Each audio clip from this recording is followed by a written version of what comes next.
the difference between feeling your desire and thinking of it. What you feel deeply is far more important than what you are thinking. You may think about doing something for a long time and never do it, but when you feel something deeply, you are spurred to act, and God acts. He, who is the cause of all life, acts through the sense of feeling. You can think of 1,000 things, yet not be moved to act upon one of them. A deep conviction felt is far more important than anything you could ever think.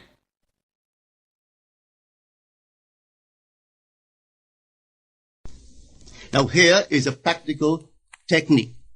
The first thing you do, you must know exactly what you want in this world. When you know exactly what you want, make as lifelike a representation as possible of what you would see and what you would touch and what you would do, and physically moving in such a state. For example, suppose I wanted a home, but I had no money, but I still know what I want. I, without taking anything into consideration, I would make as lifelike a representation of the home that I would like, with all the things in it that I would want. And then, this night, as I would go to bed, I would, in a state, a drowsy, sleepy state, the state that borders upon sleep, I would imagine that I am actually in such a house, that were I to step off the bed, I would step upon the floor of that house. Were I to leave this room, I would enter the room that is adjacent to my imagined room in that house. And while I am touching the furniture and feeling it to be solidly real, and while I am moving from one room to the other in my imaginary house, I would go sound asleep in that state. And I know that in a way I could not consciously devise, I would realize my house. I have seen it work time and time again. If I wanted promotion in my business, I would ask myself what additional responsibilities would be mine were I to be given this great promotion. What would I do? What would I say? What would I see? How would I act? And then in my imagination, I would begin to see and touch and do and act as I would outwardly see and touch and act were I in that position. If I now desired the mate of my life, were I now in search of some wonderful girl or some wonderful man, what would I actually find myself doing that would imply that I have found my state? For instance, suppose now I was a lady. One thing I would definitely do, I would wear a wedding ring. I would take my imaginary hands, and I would feel the ring that I would imagine to be there. And I would keep on feeling it until it seemed to me to be solidly real. I would give it all the sensory vividness I am capable of giving anything. And while I am feeling my imaginary ring, which implies I am married, I would sleep. This story is told us in the Song of Songs, or the Song of Solomon. It is said, at night on my bed, I sought him whom my soul loveth. I found him whom my soul loveth. And I would not let him go until I brought him into my mother's house, right into the chamber of her that conceived me. If I would take that beautiful poem and put it into modern English, into practical language, it would be this. While sitting in my chair, I would feel myself right into the situation of my fulfilled desire. And having felt myself into that state, I would not let it go. I would keep that mood alive, and in that mood, I would sleep. That is, taking it right into my mother's chamber, into the chamber of her that conceived me. You know, people are totally unaware of this fantastic power of the imagination. But when man begins to discover this power within him, he never plays the part that he formerly played. He doesn't turn back and become just the reflective life. From here on in, he is the affecter of life. The secret of it is to center your imagination in the feeling of the wish fulfilled and remain therein. For in our capacity to live in the feeling of the wish fulfilled lies our capacity to live the more abundant life. Most of us are afraid to imagine ourselves as important and noble individuals, secure in our contribution to the world, just because at the very moment that we start our assumption, reason and our senses deny the truth of our assumption. We seem to be in the grip of an unconscious urge, which makes us cling desperately to the world of familiar things and resist all that threatens to tear us away from our familiar and seemingly safe moorings. But I appeal to you to try it. If you try it, you will discover this great wisdom of the ancients, for they told it to us in their own strange, wonderful, symbolical form. But unfortunately, you and I misinterpreted their stories and took it for history when they intended it as instruction to simply achieve our every objective. You see, imagination puts us inwardly in touch with a world of states. These states are existent, they are present now, but they are mere possibilities while we think of them. But they become overpoweringly real when we think from them and dwell in them. You know, there's a wide difference between thinking of what you want in this world and thinking from what you want. Let me tell you, when I first heard of this strange and wonderful power of the imagination, it was in 1933 in New York City. An old friend of mine taught it to me. He turned to the 14th of John, and this is what he read. In my Father's house are many mansions. If it were not so, I would have told you. I go to prepare a place for you.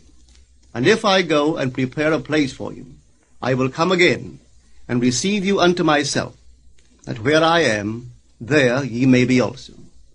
He explained to me that this central character of the Gospels was human imagination. That mansion was not a place in some heavenly house, but simply my desire. If I would make a living representation of the state desired, and then enter that state and abide in that state, I would realize it. At the time, I wanted to make a trip to the island of Barbados in the West Indies, but I had no money. He explained to me that if I would that night, as I slept in New York City, assume that I was sleeping in my earthly father's house in Barbados, and go sound asleep in that state, that I would realize my trip. Well, I took him at his word and tried it. For 1 month, night after night, as I fell asleep, I assumed I was sleeping in my father's home in Barbados. At the end of my month, an invitation from my family came, inviting me to spend the winter in Barbados. I sailed for Barbados the early part of December of that year. From then on, I knew I had found this Savior in myself. The old man told me that it would never fail. Even after it happened, I could hardly believe that it would not have happened anyway. That's how strange this whole thing is. On reflection, it happens so naturally. You begin to feel or to tell yourself, well, it would have happened anyway. And you quickly recover from this wonderful experience of yours.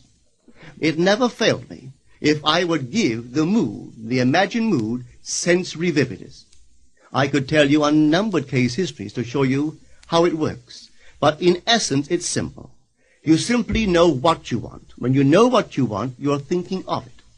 That is not enough. You must now begin to think from it. Well, how could I think from it? I am sitting here, and I desire to be elsewhere. How could I, while sitting here physically, put myself in imagination at a point in space removed from this room and make that real to me? Quite easily. My imagination puts me in touch inwardly with that state. I imagine that I am actually where I desire to be. Now, can I tell that I am there? There is only one way to prove that I am there.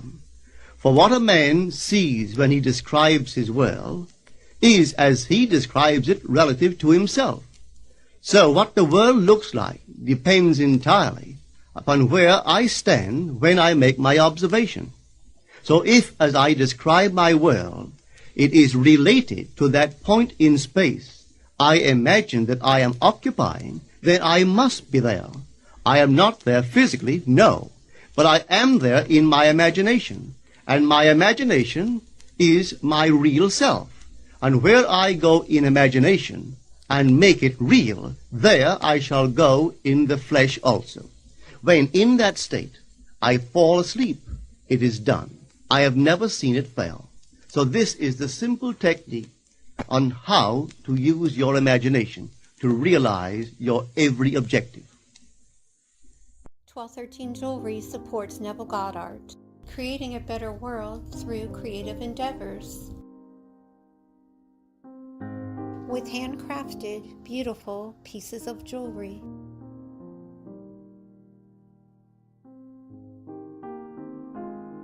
Made from the highest quality materials, gorgeous stones, with 5-star ratings online and from museums.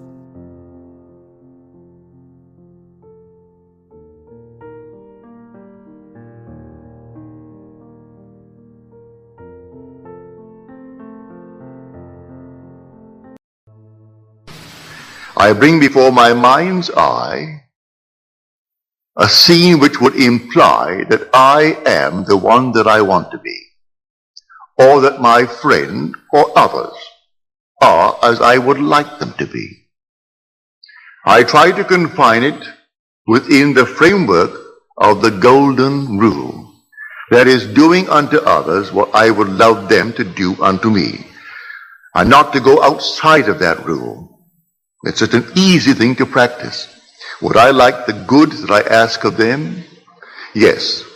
Like it for myself? All right, then ask it for them.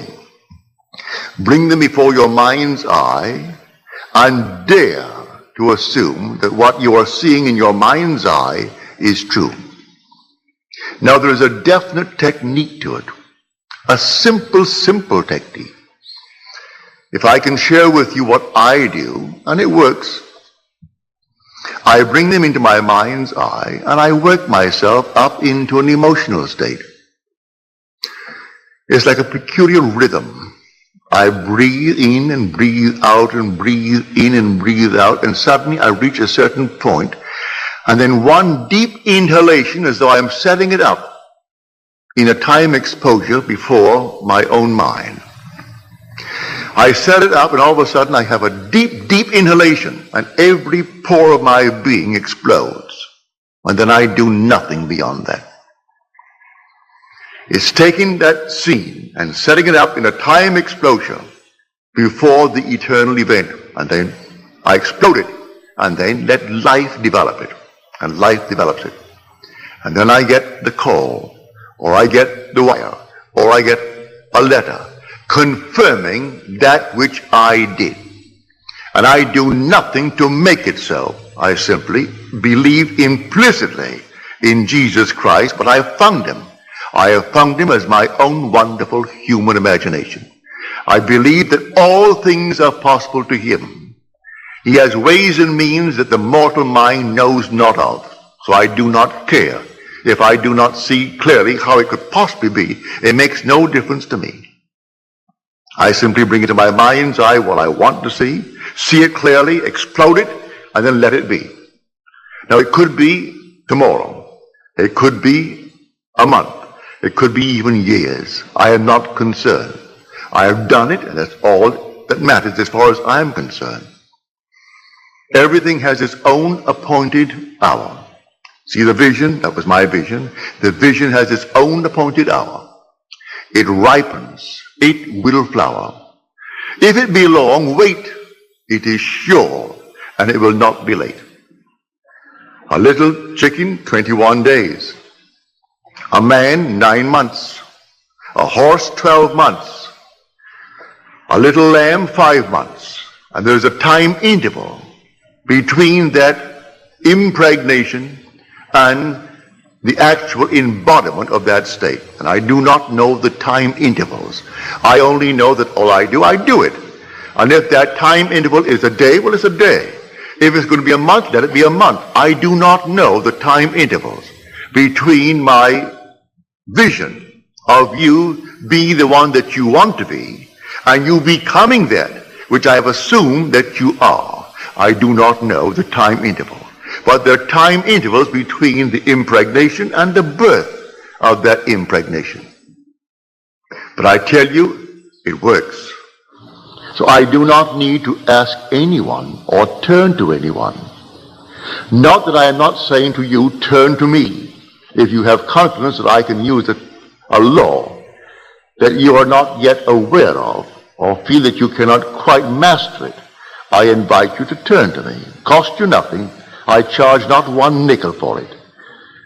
To me, it's a simple technique, a simple process. And I look upon it just as this. If this hand is itching now, and the back of the hand is itching, this hand is easier for me to use to scratch it and relieve the itch than to take this and try to reach it with my fingers. I can't get back and reach it, but I can get it with this. It's the same body. So I call upon myself. If you cannot yourself, I would say, alleviate the itch may be for money, the itch may be for recognition, the itch may be for something. Well, then ask the one in whom you have confidence. If you have confidence in the speaker, all I ask me. I tell you, I don't charge. I do not charge 1 penny, neither do I accept any money. I don't. You simply, if you feel like it, you ask me. And I will, to the best of my ability, simply feel within myself that things are as you desire them to be, providing it comes within the code of what I call my ethical code. That it is not at the expense of another aspect of my being. Don't ask me to hurt anyone in this world, because I could not. I would not ask anyone to be hurt. But if you want recognition in this world, you want money in this world, you want comfort in this world, I see nothing wrong in that, because these things I would want for myself. So I put them within the frame of the golden rule and ask for them. It's a simple, simple technique. So let us discuss how things are brought into being. Well, how are they brought into being? By your own wonderful imaginal acts. That's how they're brought into being. Because your imagination is God. Your imagining, that is God in action. Do you know what you would love for yourself and for your loved ones in this world? Assume that you have it. And that assumption, though at the moment, is denied by your senses, denied by reason. If you persist in it, because you believe in Him, it will harden into fact. And no power in the world can stop it. It can't stop it. But I can tell you the interval of time between your assumption and its hardening into fact. But I promise you from experience, it will harden into fact. But do it in love. May I tell you? Whenever you are in doubt, do the loving thing, and you've done the right thing. If ever in doubt, ask a very simple question. Would I like it done to me? If you can answer in the affirmative, then do it. And you cannot go wrong if you use that as your guide. Now, before we go into the silence, let me once more try to explain this simple, simple technique. You will have to practice it and use your own rhythm. You don't have to be in church to do it. You can be sitting here tonight. You can be at home listening to nice music. You can be simply relaxing with a drink. It doesn't matter what you're doing and where you are, but want to do it. Get into a lovely, quiet, relaxed frame. No so-called holy attitude. Forget that. You're holy when you're in love. God is love. So you would love it for someone else. That is all that you need. That mood. Wouldn't it be wonderful if she actually had it? If he had it? If they had it? Also, you know exactly what you want now. And then you imagine you are seeing them. You can see them in your mind's eye and see them vividly. And then breathe yourself into a rhythm. They're telling you that they have it. And you're getting yourself worked up emotionally because they're telling you that they have exactly what you know they would want in this world. And then you reach a certain point and you explode. Something actually goes out of you. It's power. You work yourself up into a certain emotional state, and then suddenly you explode. And you feel everything go out. And you cannot repeat it. There's no desire to repeat it. It was an actual psychic, sexual act. But there's no physical act. There is no evidence of any physical act. But it's the same thrill that you would were it a physical act. Work yourself right up into that state, and then let it go. And do not raise one finger to make it so, any more than you would after impregnation. What can you do after pregnancy is taking place? Nothing. Leave it alone and let it take place in its own good time. Now let us go into the silence.